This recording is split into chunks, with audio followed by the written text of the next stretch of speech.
സ്നേഹം, ദിവ്യസ്നേഹം, സ്നേഹം, ദിവ്യസ്നേഹം. ഈ ദിവസം ഒരു പ്രത്യേകമായ വിഷയത്തെക്കുറിച്ച് ശ്രദ്ധിക്കാം. ഏതാണ് ആ വിഷയം? കുടുംബത്തെക്കുറിച്ച്. നിങ്ങളിൽ എത്ര പേർ കുടുംബമായിട്ട് ഇവിടെ വന്നിട്ടുണ്ട്? കൈ ഉയർത്താമോ? വളരെ നന്ദിയുണ്ട്. ലോകത്തെ മുഴുവൻ ഒരുമിപ്പിക്കാൻ എളുപ്പമാണ്, എന്നാൽ ഒരു കുടുംബത്തെ ഒരുമിപ്പിക്കാൻ ബുദ്ധിമുട്ടാണ്. ഭാര്യയും മക്കളും ഭർത്താവും മാതാപിതാക്കളും അങ്ങനെ എല്ലാവരും ഒരുമിച്ചിട്ട് ഒരു സ്ഥലത്ത് കൂടി വരണമെങ്കിൽ ഇന്നത്തെ കാലത്ത് അത് വളരെ ബുദ്ധിമുട്ടുള്ളതാണ്. പിശാചിന് കുടുംബത്തെ വേർപിരിക്കുവാൻ കഴിഞ്ഞാൽ എളുപ്പത്തിൽ അവന് ലോകത്തെ ജയിക്കുവാൻ കഴിയും. അതുകൊണ്ടാണ് ആദ്യത്തെ കുടുംബത്തെ തന്നെ തകർത്തത്. ഏതാണ് ആദ്യത്തെ കുടുംബം? ആദാമും ഹവ്വായും. അവർ വിവാഹബന്ധം വേർപെടുത്തിയിട്ടില്ലല്ലോ എന്ന് ചിലർ പറയാനിടയായി. കൊള്ളാം. വിദേശ രാജ്യങ്ങളിലെ പോലെ ഭാരത രാജ്യത്തിനും ഒരിക്കൽ നമ്മുടെ രാജ്യത്ത് അങ്ങനെ ഇല്ലായിരുന്നു. എന്നാൽ ഈ കാലത്ത് നാമും അങ്ങനെയായിരിക്കുന്നു. വിവാഹമോചനം എന്ന വാക്കുപോലും ഒരു കാലത്ത് കേൾക്കുകയില്ലായിരുന്നു. ഭാര്യ എങ്ങനെയാണെങ്കിലും ഭർത്താവ് എങ്ങനെയായിരുന്നെന്നാലും വേണമെങ്കിൽ സംസാരിക്കാതെ വഴക്കുണ്ടാക്കിക്കൊണ്ടിരിക്കും. എന്നാൽ ഒരുമിച്ചവർ ജീവിക്കുമായിരുന്നു, വേർപിരിയുകയില്ലായിരുന്നു. എന്താണ്? ഒരേ കുടുംബത്തിൽ തന്നെയായിരിക്കും, എന്നാൽ പരസ്പരം സംസാരിക്കത്തില്ല. കുഞ്ഞുങ്ങളെ ഇടയ്ക്ക് നിർത്തി പറയും, മോനെ അപ്പനോട് പറയാ ചോറെടുത്ത് വെച്ചിട്ടുണ്ടെന്ന്. അപ്പ അമ്മ പറഞ്ഞ് ചോറ് വിളമ്പി വെച്ചിട്ടുണ്ടെന്ന്. ഞാൻ കഴിച്ചോളാം, പോകൂ എന്ന് പറഞ്ഞു. അമ്മേ അപ്പൻ പറഞ്ഞു കഴിച്ചോളാം, പോകൂ എന്ന്. കുഞ്ഞുങ്ങളെ ഇടയ്ക്ക് നിർത്തി അങ്ങനെ അവർ ഉപയോഗിച്ചിരുന്നു. എപ്പോഴാണോ ആദാമിൻ്റെയും ഹവ്വായുടെയും മധ്യത്തിൽ അവർ രണ്ട് ശരീരമായി ഇരുന്നിട്ടും ഒരേ മനസ്സില്ലാതായത്, പിശാച് എന്താണ് ചെയ്തത്? ഐക്യത നഷ്ടപ്പെടുത്തി കളഞ്ഞു. ദൈവം ഹവ്വായെ മുൻപിൽ കൊണ്ടു നിർത്തിയപ്പോൾ എൻ്റെ അസ്ഥിയിൽ നിന്ന് അസ്ഥിയും മാംസത്തിൽ നിന്ന് മാംസവുമായിട്ടുള്ള ഇവൾ നരനിൽ നിന്ന് വന്നിരിക്കാൽ ഇവളെ നാരി എന്ന് വിളിക്കുമെന്ന് പാട്ടുപാടാനിടയായി. സന്തോഷിച്ചു, ആലിംഗനം ചെയ്തു.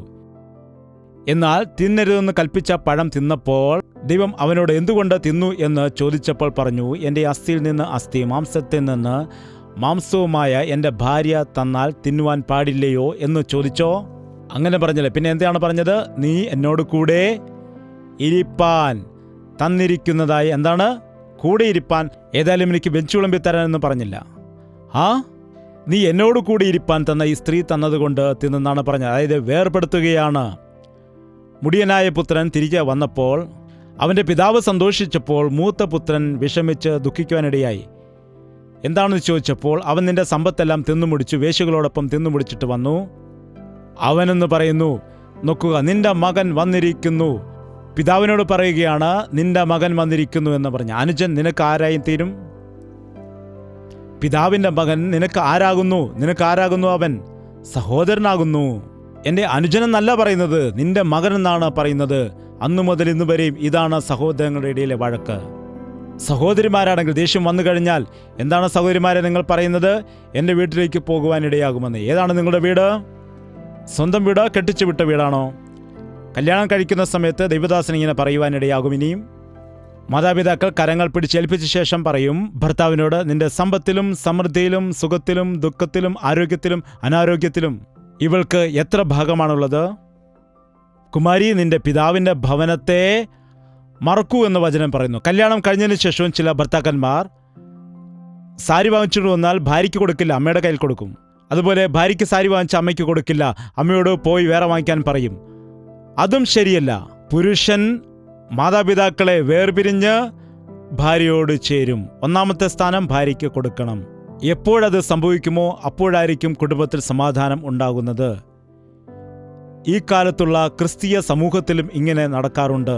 പ്രസംഗം ചെയ്യുന്നുണ്ട്, പാട്ട് പാടുന്നുണ്ട്, ഒരുമിച്ച് ആരാധിക്കുന്നുണ്ട്, എന്നാൽ ഐക്യത നഷ്ടപ്പെടുത്തി കളയുകയാണ് ചെയ്യുന്നത് പിശാച്. നിങ്ങളെപ്പോഴും കുടുംബത്തെക്കുറിച്ച് മാത്രമാണ് സംസാരിക്കുന്നത്, മറ്റു വിഷയത്തെ കുറിച്ച് സംസാരിക്കൂ എന്ന് പറഞ്ഞ് ചില സഹോദരന്മാർ യൂട്യൂബിൽ എനിക്ക് കമൻ്റായിട്ട് ഇടുവാൻ ഇടയായി. അതെയോ, ഞാൻ എപ്പോഴും കുടുംബത്തെക്കുറിച്ചാണോ സംസാരിക്കുന്നത്? ഞാൻ അറിഞ്ഞുകൊണ്ടാണോ അങ്ങനെ പറയുന്നത്? കർത്താവേ, എന്താണിത്? കുടുംബത്തെക്കുറിച്ച് സംസാരിക്കാൻ പാടില്ലേ എന്ന് ഞാൻ പ്രാർത്ഥന ചെയ്തപ്പോൾ കർത്താവ് പറഞ്ഞു, യഥാർത്ഥത്തിൽ ദൈവത്തിൻ്റെ ഉദ്ദേശമേ കുടുംബമാണ്. ദൈവത്തിൻ്റെ പദ്ധതിയിൽ ഉള്ളത് കുടുംബമാണ്. അവൻ നമ്മുടെ പരമപിതാവാണ്, നാം എല്ലാം അവൻ്റെ മക്കളുമാണ്. കുടുംബം വളരെ പ്രധാനപ്പെട്ടതാണ്. കുടുംബം സ്വർഗത്തിൻ്റെ ഒരു മാതൃകയാണ്. സ്വർഗം എങ്ങനെയാണെന്ന് ചോദിച്ചാൽ അതിന് ഉത്തരമായിട്ട് കുടുംബത്തെ അവൻ മാതൃകയായിട്ട് കാണിച്ചു. എന്നാൽ സാത്താൻ അവിടെ തന്നെ കയറി, കുടുംബത്തിൽ കയറി ഭാര്യയെയും ഭർത്താവിനെയും വേർതിരിച്ചിട്ട് ഭിന്ന അഭിപ്രായങ്ങൾ കൊണ്ടുവന്ന് സ്വർഗത്തെ പോലെ ആയിരിക്കേണ്ട കുടുംബത്തെ നരകമാക്കി മാറ്റിയിരിക്കുന്നു. സംസാര സാഗരമെന്ന് പറഞ്ഞത് കേട്ടിട്ടില്ലേ? അങ്ങനെയുള്ള പ്രതികൂലത്തിലേക്ക് കൊണ്ടുവരുവാനിടയായി. അതുകൊണ്ടാണ് നാം പിശാചിന്റെ തന്ത്രങ്ങളെ അറിഞ്ഞ് നമ്മുടെ കുടുംബത്തെ പണിയണം. എൻ്റെ പിതാവ് ഒരു ഡെപ്യൂട്ടി എഞ്ചിനീയറായിട്ട് ജോലി ചെയ്തിരുന്ന വ്യക്തിയാണ്. യേശുവിനെ അറിയില്ലായിരുന്നു, മാനസാന്തരപ്പെട്ടിട്ടില്ലായിരുന്നു. രാത്രി മുഴുവൻ മദ്യപിച്ച് ലക്ക് കെട്ടിട്ട് ചീട്ട് കളിച്ച് ക്ലബിലൊക്കെ കറങ്ങിയിട്ട് അർദ്ധരാത്രിയാവുമ്പോൾ വീട്ടിൽ വരുമായിരുന്നു. അങ്ങനെയുള്ള സമയത്ത് ഞങ്ങളുടെ വീടിനരികിൽ തന്നെ ഒരു ചർച്ചുണ്ടായിരുന്നു. ഒരു ദിവസം അവിടുത്തെ ദൈവദാസൻ വന്ന് പറഞ്ഞു, സാറേ, എഞ്ചിനീയർ സാറേ, ഞങ്ങളുടെ ചർച്ചിൽ ഒരു മീറ്റിംഗ് നടക്കുന്നുണ്ട്. അവിടെ പ്രസന്റേഷൻ നിങ്ങളിൽ കൂടി തരുവാൻ ആഗ്രഹിക്കുന്നു. നിങ്ങൾ വലിയൊരു സാറാണല്ലോ, എഞ്ചിനീയർ ആണല്ലോ. എന്താണ്? അപ്പോൾ ഞങ്ങളുടെ പിതാവ് നല്ല വെള്ള വസ്ത്രമൊക്കെ ധരിച്ചിട്ട് അവിടെ ചെന്ന് പ്രസന്റേഷൻ എല്ലാം കൊടുക്കുകയും അവസാനം പ്രാർത്ഥിക്കുകയും ചെയ്തിട്ടാണ് വന്നത്. അന്ന് കാലത്ത് വരെ സിഗരറ്റ് വലിച്ചിട്ട് പിന്നെ ദൈവസന്നിധിയിൽ പോയിട്ട് പ്രാർത്ഥിച്ചിട്ട് വന്നുവെന്ന്. അതേ പിതാവ് മാറുവാൻ ഇടയായി, മാനസാന്തരപ്പെട്ടു, പഴയ ജീവിതത്തെ ഉപേക്ഷിച്ചു, പുതിയ ജീവിതം പ്രാപിക്കാൻ ഇടയായി. അപ്പോൾ ആ വിഷയം അറിഞ്ഞ ദേവദാസൻ വീണ്ടും വീട്ടിലേക്ക് വരുവാൻ ഇടയായി. അപ്പോൾ ഞങ്ങൾ എന്തോ വിചാരിച്ചു, ഇപ്പോൾ അങ്ങ് മാനസാന്തരപ്പെട്ടെന്ന് അറിഞ്ഞിരിക്കുന്നു, അങ്ങ് മദ്യപാനം ഉപേക്ഷിച്ചിരിക്കുന്നുവല്ലോ, സിഗരറ്റ് വലി ഉപേക്ഷിച്ചിരിക്കുന്നുവല്ലോ, അങ്ങ് ഞങ്ങളുടെ സഭയിൽ വന്നിട്ട് സാക്ഷ്യം പറയുകയാണെങ്കിൽ, ഞങ്ങളുടെ സഭയിൽ ഒരുപാട് മദ്യപാനികളുണ്ട്, സിഗരറ്റ് വലിക്കുന്ന വ്യക്തികൾ ഉണ്ട്, ചീട്ട് കളിക്കുന്ന ആളുകളുണ്ട്, ഇവരെല്ലാം മാനസാന്തരപ്പെടുവാനിടയാകുമെന്ന് പറഞ്ഞു. ചർച്ചിൽ എങ്ങനെയുള്ള വ്യക്തികളാണ്? ഇവിടെയും അങ്ങനെയുള്ള വ്യക്തികളുണ്ടോ? ഉണ്ടെങ്കിൽ അങ്ങനെ ഇരിക്കട്ടെ, പോകുമ്പോൾ മാത്രം അങ്ങനെ ആയിരിക്കരുത്. എന്താണ്? ആരോ ഹോസ്പിറ്റലിൽ ചെന്ന് നോക്കിയിട്ട് നിങ്ങൾക്ക് എന്ത് രോഗം, എന്ത് രോഗം, എന്ത് രോഗമെന്ന് ഓരോരുത്തരോട് ചോദിച്ചു പോയി. എന്നിട്ട് പറയുകയാണ്, ഇതൊരു വേസ്റ്റ് ഹോസ്പിറ്റലാണ്, എല്ലാവർക്കും ഇവിടെ അസുഖമാണെന്ന് പറഞ്ഞിട്ട് പോകുവാൻ ഇടയായി. ഇത് നല്ല ഹോസ്പിറ്റൽ അല്ല എന്ന് പറഞ്ഞ്. ഹോസ്പിറ്റലിൽ രോഗികളല്ലാതെ പിന്നെ ആരോഗ്യമുള്ളവരാണ് ഉണ്ടാകുന്നത്. എന്നാൽ അവർ ഡിസ്ചാർജ് ആയി പോകുന്ന സമയത്ത് അവർ വീണ്ടും രോഗികളായി പോകുന്നുവെങ്കിൽ തീർച്ചയായും അത് നല്ല ഒരു ഹോസ്പിറ്റൽ അല്ലെന്ന് പറയുവാൻ കഴിയും.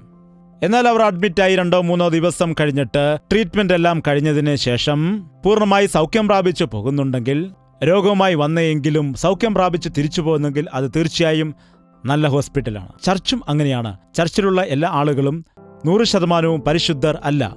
വിശുദ്ധിക്ക് വേണ്ടി പരിശ്രമം നടത്തുന്നവരാണ്. കർത്താവിനെ പോലെ ആകുവാൻ ശ്രമിക്കുന്നവർ ആണ്.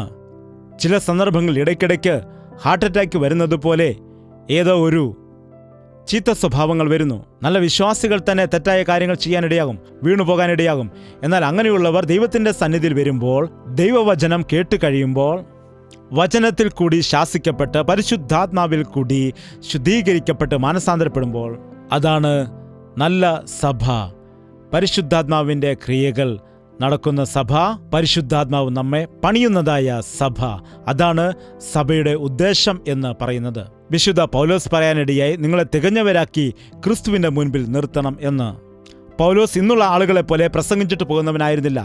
പ്രസംഗിച്ച ആളുകളെ സ്ഥിരപ്പെടുത്തണമെന്ന്, ഉപദേശം കേട്ടവർ ക്രിസ്തുവിൻ്റെ സാദൃശ്യത്തിലേക്ക് മാറ്റപ്പെടണമെന്നും, തൻ്റെ പ്രസംഗം കേട്ട എല്ലാവരും അവർ ക്രിസ്തുവിൻ്റെ സാദൃശ്യത്തിൽ ക്രിസ്തുവിൻ്റെ മുൻപിൽ തികഞ്ഞവരായി നിൽക്കണം എന്ന്, അതിൻ്റെ ഉത്തരവാദിത്തം എനിക്കാണെന്നും പറഞ്ഞുകൊണ്ട് അവർക്ക് വേണ്ടി പ്രാർത്ഥിക്കുമായിരുന്നു. എഫേസ്യർക്ക് എഴുതിയതായ ലേഖനം 3-ാമത്തെ അധ്യായം 14-ാം വാക്യം മുതൽ ചില വാക്യങ്ങൾ വായിക്കാം.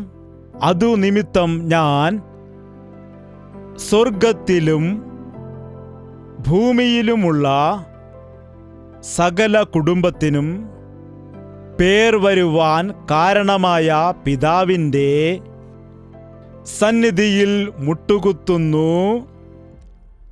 അവൻ തൻ്റെ മഹത്വത്തിൻ്റെ ധനത്തിന് ഒത്തവണ്ണം അവൻ്റെ ആത്മാവിനാൽ നിങ്ങൾ അകത്തെ മനുഷ്യനെ സംബന്ധിച്ച് ശക്തിയോടെ ബലപ്പെടേണ്ടതിനും, ക്രിസ്തു വിശ്വാസത്താൽ നിങ്ങളുടെ ഹൃദയങ്ങളിൽ വസിക്കേണ്ടതിനും വരം നൽകണം എന്നും, നിങ്ങൾ സ്നേഹത്തിൽ വേരൂന്നി അടിസ്ഥാനപ്പെട്ടവരായി വീതിയും നീളവും ഉയരവും ആഴവും എന്തു എന്ന് സകല വിശുദ്ധന്മാരോടും കൂടെ ഗ്രഹിപ്പാനും പരിജ്ഞാനത്തെ കവിയുന്ന ക്രിസ്തുവിന്റെ സ്നേഹത്തെ അറിവാനും പ്രാപ്തരാകുകയും ദൈവത്തിന്റെ എല്ലാ നിറവിനോളം നിറഞ്ഞു വരികയും വേണമെന്ന് പ്രാർത്ഥിക്കുന്നു.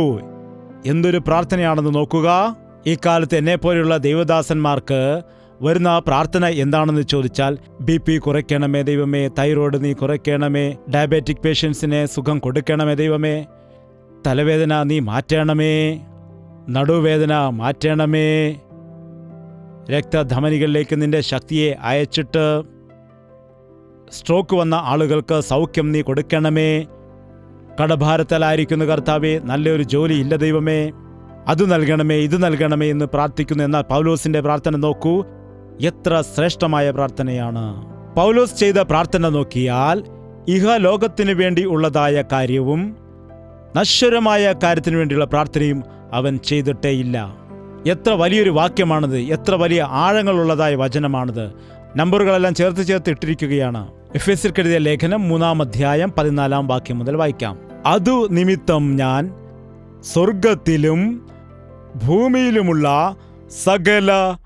സകല കുടുംബത്തിനും, സ്വർഗത്തിലും ഭൂമിയിലുമുള്ളതായ എല്ലാ കുടുംബത്തിനും, കർത്താവ് കുടുംബത്തിന് എത്ര പ്രാധാന്യം കൊടുക്കുന്നുവെന്ന് നോക്കുക.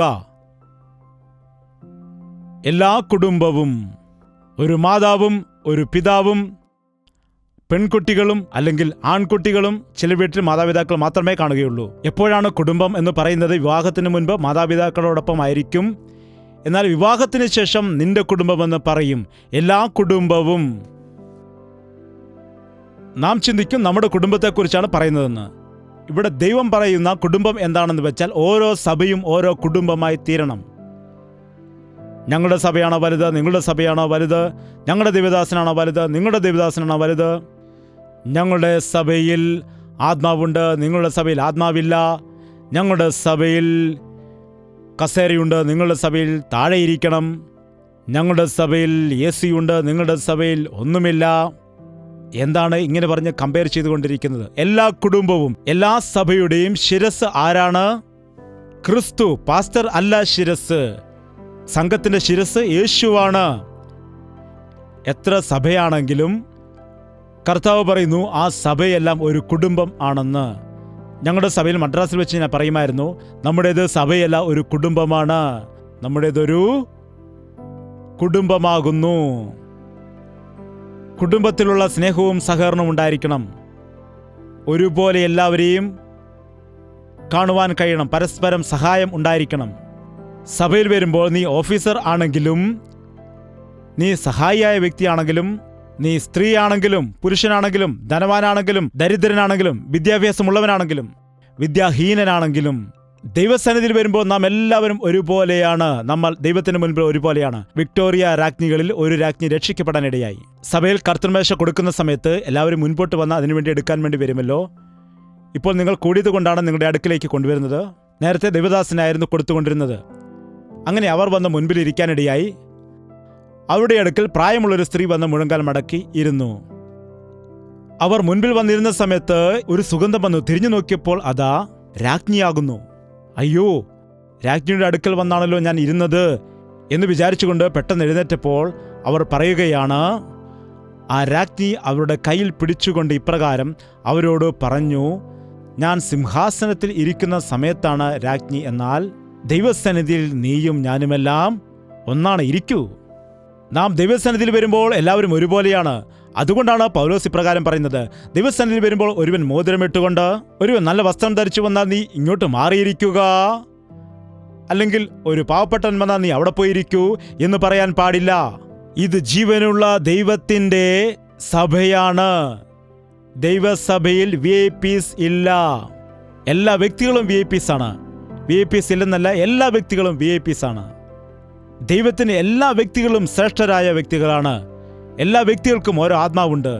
നിന്റെ പുറമേയുള്ളത് അവൻ നോക്കുന്നില്ല, നിന്റെ വസ്ത്രത്തെ അവൻ നോക്കുന്നില്ല, നിന്റെ അധികാരവും മഹത്വവും ഒന്നും അവൻ നോക്കുന്നില്ല. നിന്റെ ഹൃദയത്തെയാണ് അവൻ നോക്കുന്നത്. നിന്നെയാണ് അവൻ സ്നേഹിച്ചത്.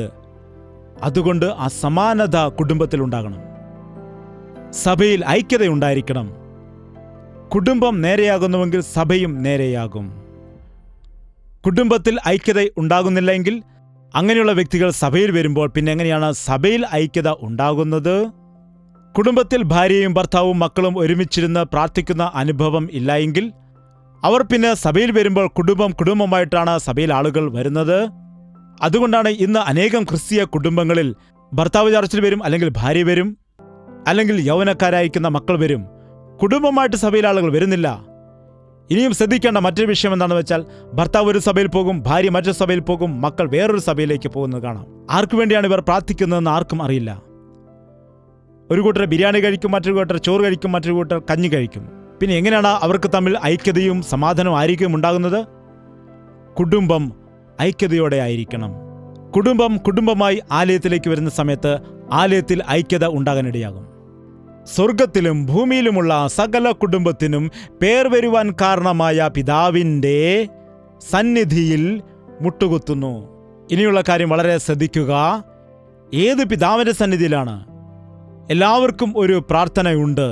ചിലർ സ്വർഗീയ പ്രാർത്ഥന എന്ന് പറയും. സ്വർഗീയ പ്രാർത്ഥന എന്നൊരു പ്രാർത്ഥന ഇല്ല. എന്തുകൊണ്ടെന്നാൽ സ്വർഗത്തിൽ പ്രാർത്ഥനയുടെ ആവശ്യമില്ല. അവിടെ സ്തുതിയും ആരാധനയുമാണ്. അത് കർത്താവ് പഠിപ്പിച്ചു കൊടുത്ത പ്രാർത്ഥനയാണ്. കർത്താവ് പഠിപ്പിച്ച പ്രാർത്ഥന എത്ര ആളുകൾക്കറിയാം? കൈ ഉയർത്താമോ? ശിഷ്യന്മാർ വന്നിട്ട് കർത്താവേ, ഞങ്ങൾക്ക് പ്രാർത്ഥന പഠിപ്പിച്ചു തരണമേ എന്ന് പറഞ്ഞപ്പോൾ കർത്താവ് പഠിപ്പിച്ചു കൊടുത്ത പ്രാർത്ഥന. യെരുശലേമിൽ ആ പ്രാർത്ഥന പഠിപ്പിച്ചു കൊടുത്തതായ മലയുണ്ട്. ആ മലയിൽ ഒരു ഗുഹയുണ്ട്.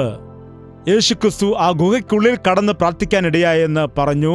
ഞാനും അവിടെ ചെന്ന് പ്രാർത്ഥിക്കുവാൻ ഇടയായി. അടുത്ത തവണ ചെന്നപ്പോൾ എല്ലാവരും അവിടെ ചെന്ന് പ്രാർത്ഥിക്കുന്നു എന്ന് പറഞ്ഞ് അവിടെ കെട്ടി വഴിയടയ്ക്കാനിടയായി.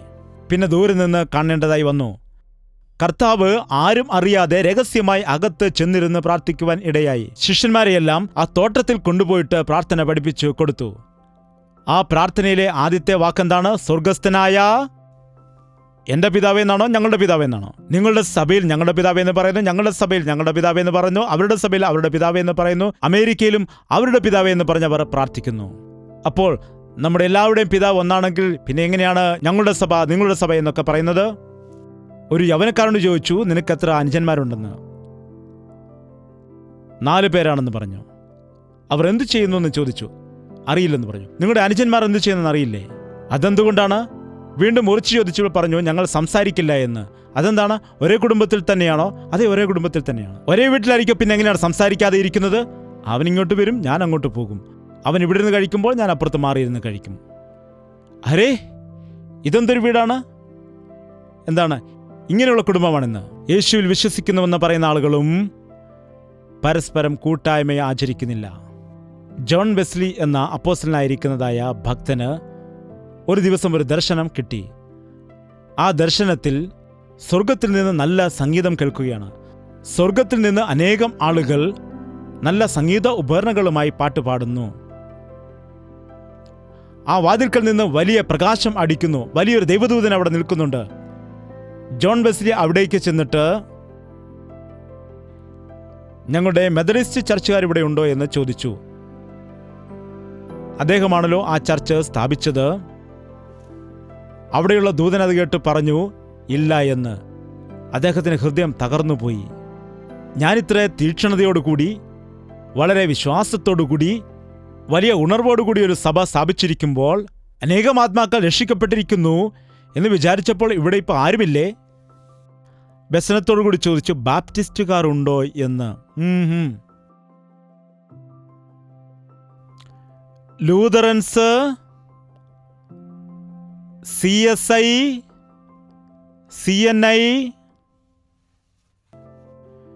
ഫെലോഷിപ്പ്, കാൽവറി ഫെലോഷിപ്പ്, നാട്ടിലുള്ള എല്ലാ സഭയുടെയും പേര് ചോദിച്ചു. പെന്തക്കോസ്തുകാർ ഏത് പേര് ചോദിച്ചിട്ടും ഇല്ലെന്നാണ് പറയുന്നത്. എന്താണ് കർത്താവ് ഇത്? എത്രയോ സഭകളുണ്ടായിരുന്നു, എത്രയോ മീറ്റിങ്ങുകളിൽ കൂടി ഈ ആളുകളെല്ലാം എവിടേക്ക് പോയിരിക്കുന്നു? ഇത്രമാത്രം പ്രാർത്ഥിച്ച ആളുകളെല്ലാം എവിടേക്ക് പോയിരിക്കുന്നു? ഈ ലോകത്തിലെ ക്രിസ്ത്യാനികളെല്ലാം എവിടെ പോയി എന്ന് വിഷമിച്ച് സങ്കടത്തോടെ ആലോചിച്ചുകൊണ്ട് മുൻപോട്ട് പോകുമ്പോൾ അവിടെ വലിയ ഒരു ഉപവാസ പ്രാർത്ഥനയ്ക്കെന്ന പോലെ മീറ്റിംഗ് നടക്കുകയാണ്. നരകമാണത്. അവിടെ നിന്ന് വലിയ നിലവിളി കേൾക്കുന്നു. കർത്താവേ, ഞങ്ങളോട് ക്ഷമിക്കണമേ, ഇനി ഒരിക്കലും ഞങ്ങൾ അങ്ങനൊന്നും ചെയ്യത്തില്ല. എത്രയോ മീറ്റിംഗിൽ പോകേണ്ടതായിരുന്നു, ഞങ്ങൾ അതൊന്നും പോയില്ല, മാനസാന്തരപ്പെട്ടില്ല. പാപിയാണ് ദൈവമേ, പാപിയാണേ, പാപിയാണേ, അയ്യോ കാലുപൊള്ളുന്നേ, ക്ഷമിക്കണമേ കർത്താവേ, ക്ഷമിക്കണമേ, അയ്യോ അയ്യോ എന്ന് 100 കണക്കിന് നിലവിളി, 1000 ആളുകൾ നിലവിളിച്ചുകൊണ്ടേയിരിക്കുകയാണ്. നരകത്തിൽ പാട്ടുപാടുമെന്നാണ് വിചാരിച്ചത്? അവിടെ കെടാത്ത തീയും ചാകാത്ത പുഴുവുമാണ്. അവിടെ മുഴുവൻ നിലവിളിയും ഒച്ചയുമാണ്. എത്ര നിലവിളിച്ചാലും യാതൊരു പ്രയോജനവുമില്ല. യേശുവിനെ അറിയാത്ത വ്യക്തികളെക്കാൾ, സുവിശേഷം കേൾക്കാത്തതായ വ്യക്തികളെക്കാൾ, സുവിശേഷം കേൾക്കുകയും യേശുവിനെ അറിയുകയും ചെയ്യുന്നവരായിരിക്കും നരകത്തിൽ കൂടുതൽ പേരും. അത് നിങ്ങൾക്കറിയാമോ? ഒട്ടും പ്രാർത്ഥിക്കാത്തതായ വ്യക്തികളെക്കാൾ പുറമെ പ്രാർത്ഥിക്കുകയും ജീവിതത്തിൽ മാറ്റം വരുത്തുകയും ചെയ്യാത്ത വ്യക്തികളായിരിക്കും കൂടുതലുള്ളത്. എന്തുകൊണ്ടെന്നാൽ യേശു ക്രിസ്തു സുവിശേഷം കേൾക്കാത്തവരെ അവരുടെ മനസ്സാക്ഷി അനുസരിച്ച് ന്യായം വിധിക്കുമെന്നാണ്. സുവിശേഷം കേട്ടിട്ടും അത് അനുസരിക്കാത്തവർക്ക് ഭയങ്കരമായ ശിക്ഷ ഉണ്ടായിരിക്കും. ഭയത്തോടുകൂടി അവിടെ വന്ന് ചോദിച്ചു, ഞങ്ങളുടെ മെത്തഡിസ്റ്റ് ആൾക്കാർ ഇവിടെയുണ്ടോ? ഉണ്ട്. സ്വർഗത്തിൽ പോകാതെ ഇവിടേക്ക് വന്നോ അവർ? അയ്യോ, ബാപ്റ്റിസ്റ്റുകാർ ഉണ്ടോ? ഉണ്ട്. എല്ലാ സഭക്കാരുടെയും പേര് ചോദിച്ചു, അവരെല്ലാം അവിടെ ഉണ്ടെന്ന് പറഞ്ഞു. ഒന്നും ജോൺ വെസ്ലിക്ക് മനസ്സിലായില്ല. എന്താണ് കർത്താവേ, എനിക്കൊന്നും മനസ്സിലാകുന്നില്ല എന്ന് പറഞ്ഞു. എത്രയോ ദൈവദാസന്മാർ, എത്രയോ സഭകൾ സ്ഥാപിച്ചു, എത്രയോ പ്രസംഗങ്ങൾ ചെയ്തു, എത്രയോ ആളുകളെ രക്ഷിക്കപ്പെടുത്തി. അവരെല്ലാം സ്വർഗത്തിൽ കാണുന്നില്ല, നരകത്തിൽ കാണുന്നുണ്ട്. എന്താണ് കർത്താവേ ഇങ്ങനെയെന്ന് ചോദിച്ചെങ്കിൽ മുൻപോട്ട് പോകുമ്പോൾ വീണ്ടും സ്വർഗം വരുവാനിടയായി. അവിടെ ചെന്നതായ സമയത്ത് ഗംഭീരമായ സ്വരം കേൾക്കുകയാണ്, കർത്താവിനെ ആരാധിക്കുന്നതായ സ്വരം. ഹല്ലേലൂയാ, ഹല്ലേലൂയാ, ഹല്ലേലൂയാ, ഹല്ലേലൂയാ, ഹല്ലേലൂയാ, പരിശുദ്ധൻ, പരിശുദ്ധൻ, പരിശുദ്ധൻ, പരിശുദ്ധൻ. അങ്ങനെ ഗാനപ്രതിഗാനം കേട്ടപ്പോൾ വീണ്ടും അവിടെ നിന്നു. എന്താണ് ഇവിടെ? അവിടെ ആരുമില്ലെന്നാണ് പറയുന്നത്. പിന്നെ ഇത്രമാത്രം ശബ്ദം ഇവിടെ നിന്ന് കേൾക്കുന്നു. ഇവിടെ ആരാധിക്കുന്ന വ്യക്തികൾ ആരാണെന്ന് ചോദിക്കാനിടയായി. അപ്പോൾ ആ ദൂതൻ പറയുകയുണ്ടായി, കുഞ്ഞാടിന്റെ രക്തത്താൽ തങ്ങളുടെ വസ്ത്രങ്ങളെ കഴുകിയ വ്യക്തികൾ എല്ലാവരും ഇവിടെയുണ്ട് എന്ന്. ഇതിനു മുൻപ് ഇല്ലെന്നാണല്ലോ പറഞ്ഞത്. നീ മുമ്പ് എന്താണ് ചോദിച്ചത്? ഇതിനു മുമ്പ് എന്താണ് ചോദിച്ചത്? നിങ്ങളുടെ സഭയുടെ പേരാണ് ചോദിച്ചത്. ഞങ്ങൾക്ക് എങ്ങനെ അറിയാം നിങ്ങളുടെ സഭയുടെ പേര് ഈ സ്വർഗത്തിൽ? ഞങ്ങൾക്ക് ഒരുവനെ മാത്രമേ അറിയുകയുള്ളൂ. ആരാണത്? നസ്രേനായ യേശു ക്രിസ്തു. ലോകത്തിന്റെ പാപം ചുമക്കുന്ന കുഞ്ഞാടായിട്ട് ഈ ലോകത്തിലേക്ക് ഇറങ്ങി വന്നവനായ കർത്താവ്, മനുഷ്യന്റെ സകല പാപത്തിനു വേണ്ടിയും ക്രൂശിൽ ബലിയാടായി തീർന്നതായ കർത്താവ്, മരണത്തിന്റെ അധികാരിയായവനെ മരണത്താൽ തന്നെ ജയിച്ച് മരിച്ച് ഉയർത്തെഴുന്നേറ്റ് ആ ക്രിസ്തുവിന്റെ രക്തത്താൽ കഴുകപ്പെട്ട ആളുകളാണ് ഉള്ളത്. നീ ക്രിസ്തുവിന്റെ രക്തത്താൽ കഴുകപ്പെട്ടവനാണോ? അപ്പോഴാണ് മനസ്സിലായത്. ഞങ്ങളുടെ സഭക്കാർ മാത്രമേ സ്വർഗത്തിൽ പോകുമെന്ന് ആര് പറഞ്ഞാലും വിശ്വസിക്കരുത്, ഞാൻ പറഞ്ഞാലും വിശ്വസിക്കരുത്. എപ്പോഴാണോ ജോൺ വെസ്ലിക്ക് മനസ്സിലായത്, എപ്പോഴാണോ എനിക്കത് മനസ്സിലായത്? ഇവിടെ പറഞ്ഞ എല്ലാ സഭകളിലേക്കും ഞാൻ പ്രസംഗിക്കാൻ വേണ്ടി പോയിട്ടുണ്ട്. എന്ന് പറഞ്ഞാൽ സഭാഭേദങ്ങൾ എനിക്ക് ഒന്നും തന്നെ ഇല്ലായിരുന്നു. ഞാൻ സമ്പ്രദായങ്ങൾ പ്രസംഗിക്കില്ല, ക്രിസ്തുവിനെയാണ് പ്രസംഗിക്കുന്നത്, ഉപദേശമാണ് പ്രസംഗിക്കാറുള്ളത്. അതുകൊണ്ട് എന്നെ സംബന്ധിച്ച് എല്ലാ സഭക്കാരും എന്നെ വിളിക്കുമായിരുന്നു. എല്ലാ സഭകളിലും പോയിട്ടുണ്ട്. എല്ലാ സഭകളിലേക്കും, ഞങ്ങളുടെ സഭയിലേക്ക് വന്ന് മീറ്റിംഗ് നടത്തുമെന്ന് പറഞ്ഞാൽ ഞാൻ അവിടെ പോകുമായിരുന്നു. ഞങ്ങളുടെ സഭയിൽ വന്നിട്ട് യുവജനങ്ങൾക്ക് വേണ്ടി പ്രസംഗിക്കാൻ പറഞ്ഞാൽ ഞാൻ പോകുമായിരുന്നു. അങ്ങനെയിരിക്കെ ഒരിക്കൽ തെറ്റായ ഉപദേശങ്ങൾ പഠിപ്പിക്കുന്ന ഒരു സഭയിലേക്ക് എന്നെ വിളിച്ചു. അവരെന്നെ ക്ഷണിക്കുവാനിടയായി. അപ്പോൾ ഞാൻ കർത്താവിനോട് പ്രാർത്ഥിച്ചു, തെറ്റായി പഠിപ്പിക്കുന്ന ഈ സഭയിൽ ഞാൻ എങ്ങനെയാണ് ചെന്ന് പ്രസംഗിക്കേണ്ടത്? അപ്പോൾ കർത്താവ് പറഞ്ഞു, അവിടെ തെറ്റായ ഉപദേശങ്ങൾ പഠിപ്പിക്കുന്നത് കൊണ്ട് നീ തീർച്ചയായും അവിടേക്ക് പോകണം. നീ അവിടെ ചെന്നിട്ട് ദൈവത്തിൻ്റെ സ്നേഹത്തെക്കുറിച്ചും എൻ്റെ ശക്തിയെക്കുറിച്ചും പ്രസംഗിക്കൂ. നീ ഇത് പറയുന്നില്ലെങ്കിൽ പിന്നെ ആരാണ് പറയേണ്ടത്? അങ്ങനെ ദൈവം അവിടേക്ക് വിട്ടു. അവിടെ ചെന്ന് ഞാൻ പ്രസംഗിച്ചപ്പോൾ ഇന്ന സഭ ശരിയല്ല എന്ന് പറയുന്ന സഭകളിൽ പോലും നല്ല വിശ്വാസികളെ കാണുവാൻ കഴിയും. ഹൃദയം നുറുങ്ങിയതായ ആളുകളെ കാണുവാൻ കഴിയും. പ്രാർത്ഥനാ മനുഷ്യരെ, നല്ല വിശ്വാസികളെ കാണുവാൻ കഴിയും. ഇത് വളരെ നല്ല സഭയാണ്, വളരെ ഡിസിപ്ലിനുള്ള അച്ചടക്കമുള്ള സഭയാണ് എന്ന് പറയുന്ന സഭയിൽ പോലും ചില യൂദാ ഇസ്കരിയോത്തുമാരെ കാണാം, ഗേഹസികളെ കാണാം. എവിടെയാണ് യൂദാ ഇസ്കരിയോത്ത്? എവിടെയാണ് കാണപ്പെടുന്നത്? ലോകരക്ഷകനായ കർത്താവിൻ്റെ അടുക്കലാണ് നിൽക്കുന്നത്. എന്നാൽ മാനസാന്തരപ്പെട്ടില്ല. ഗേഹസി എവിടെ നിൽക്കുന്നു? 2 ഇരട്ടി ആത്മശക്തി പ്രാപിച്ച ദൈവദാസനായിരിക്കുന്ന എലീശയുടെ അടുക്കലാണ് നിൽക്കുന്നത്. ഇവനപ്പോൾ 4 ഇരട്ടി ആത്മശക്തിയാണല്ലോ പ്രാപിക്കേണ്ടത്. അവന്റെ കണ്ണ് പൊന്നിലും വെള്ളിയിലുമായിരുന്നു. സഭ അതുകൊണ്ട് നമ്മെ ഒരിക്കലും മാറ്റില്ല. സഭയിലായതുകൊണ്ട് നമുക്ക് മാറ്റമുണ്ടാകില്ല. നമ്മുടെ ഹൃദയത്തിലേക്ക് ക്രിസ്തു വരുവാൻ അനുവദിക്കുമ്പോൾ, നമ്മുടെ ഹൃദയത്തിൽ വിശ്വാസം വരുമ്പോഴേ നമുക്ക് പരിവർത്തനമുണ്ടാകൂ. ലോകത്തിലുള്ള എല്ലാ സഭകൾക്ക് വേണ്ടി നമുക്ക് പ്രാർത്ഥിക്കേണ്ടതാണ്. എഴുന്നേറ്റ് നിൽക്കാൻ നമുക്ക് പ്രാർത്ഥിക്കാം. ഞങ്ങളുടെ കുടുംബത്തെ പണിയണമേ ദൈവമേ. എന്നെ ഒരു നല്ല വിശ്വാസിയാക്കി നീ മാറ്റണമേ. ഞങ്ങളുടെ സഭയെ അനുഗ്രഹിക്കണമേ. സഭ ഇടയനെ അനുഗ്രഹിക്കണമേ. ഞങ്ങളുടെ സഭയിൽ സ്നേഹം നൽകണമേ, ഐക്യത നൽകണമേ. ഞങ്ങളുടെ കുടുംബത്തിൽ സ്നേഹം നൽകണമേ, ഐക്യത നൽകണമേ. ക്രിസ്തുവിന്റെ സ്നേഹത്തിൽ നിറയപ്പെട്ടവരെല്ലാം തന്നെ സ്വർഗീയ കുടുംബത്തിൽപ്പെട്ടവരാണെന്നും ഈ സ്വർഗീയ കുടുംബത്തിൽ ഞങ്ങൾക്കും ആയിരിക്കുവാൻ, നിന്റെ സ്നേഹം പങ്കുവയ്ക്കുവാൻ ഞങ്ങളെ സഹായിക്കണമേ. നിന്റെ ജ്ഞാനം ഞങ്ങൾക്ക് നൽകണമേ. എല്ലാ വ്യക്തികളും വായ് തുറന്ന് പ്രാർത്ഥിച്ചാട്ടെ. പരിശുദ്ധനായ സ്നേഹമുള്ള പിതാവേ, ഒരിക്കൽ കൂടി നിന്റെ മക്കളെ നോക്കണമേ. ഒരിക്കൽ കൂടി നിന്റെ മക്കളെ ദർശിക്കണമേ. ഞങ്ങൾ കുടുംബം വേറെയാണെങ്കിലും ഞങ്ങളുടെ സഭ വേറെയാണെങ്കിലും ഞങ്ങൾ സ്വർഗീയ കുടുംബത്തിലാകുന്നു എന്ന്, ഞങ്ങൾ സ്വർഗീയ പിതാവിന്റെ മക്കൾ ആയിരിക്കുന്നു എന്ന് വിശ്വസിക്കുന്നു. കർത്താവേ, ഞങ്ങളിൽ ഐക്യത നൽകണമേ. ഞങ്ങളിൽ സ്നേഹം നൽകണമേ. ഞങ്ങളെ വിശുദ്ധീകരിക്കണമേ. നിങ്ങളുടെ സ്വർഗീയ പിതാവ് വിശുദ്ധൻ ആയിരിക്കുന്നത് പോലെ നിങ്ങളുടെ സകല പ്രവൃത്തികളിലും നിങ്ങൾ വിശുദ്ധരായിരിപ്പിനെന്ന് പറയുന്നു. സ്വർഗീയ അപ്പന്റെ മക്കളെന്ന് വിളിക്കപ്പെടുന്നതായ ഞങ്ങൾ യേശു ക്രിസ്തുവിലുള്ളവരായിരിക്കുവാൻ ഞങ്ങളെ സഹായിക്കണമേ. ഞങ്ങളുടെ ശരീരങ്ങളെ സുഖപ്പെടുത്തണമേ. ഞങ്ങളുടെ കുടുംബത്തെ നന്നാക്കണമേ. ഞങ്ങളുടെ സഭകളെ നന്നാക്കണമേ. ഒരേ സ്നേഹം, ഒരേ ആഗ്രഹം, ഒരേ ഒരു ലക്ഷ്യം നിന്റെ നാമം അറിയുന്നവർക്കെല്ലാം കൊടുക്കണമേ. നീ വേഗത്തിൽ രാജാതിരാജാവായി വരുന്നത് കൊണ്ട് നിന്നിൽ വിശ്വാസം അർപ്പിച്ച് കാത്തിരിക്കുവാൻ, മണവാട്ടി സഭയായിട്ട് വസ്ത്രാലങ്കാരം ധരിച്ച് നിന്റെ വരവിനു വേണ്ടി കാത്തിരിക്കുവാൻ ഞങ്ങളെ സഹായിക്കണമേ എന്ന് യേശുക്രിസ്തുവിന്റെ നാമത്തിൽ അപേക്ഷിക്കുന്നു പിതാവേ. ആമേൻ, ആമേൻ, ആമേൻ. യേശുവേ, യേശുവേ, യേശുവേ, യേശുവേ, യേശുവേ, യേശുവേ, യേശുവേ, യേശുവേ. നിന്നെ നിന്നെ എന്നും ഞാൻ സേവിക്കും. നീ മാത്രം രാജാവെന്നും. നിന്നെ നിന്നെ എന്നും ഞാൻ സേവിക്കും. നീ മാത്രം രാജാവെന്നും. യേശുവേ, യേശുവേ, യേശുവേ, യേശുവേ, യേശുവേ, യേശുവേ, യേശുവേ, യേശുവേ, യേശുവേ, യേശുവേ, യേശുവേ.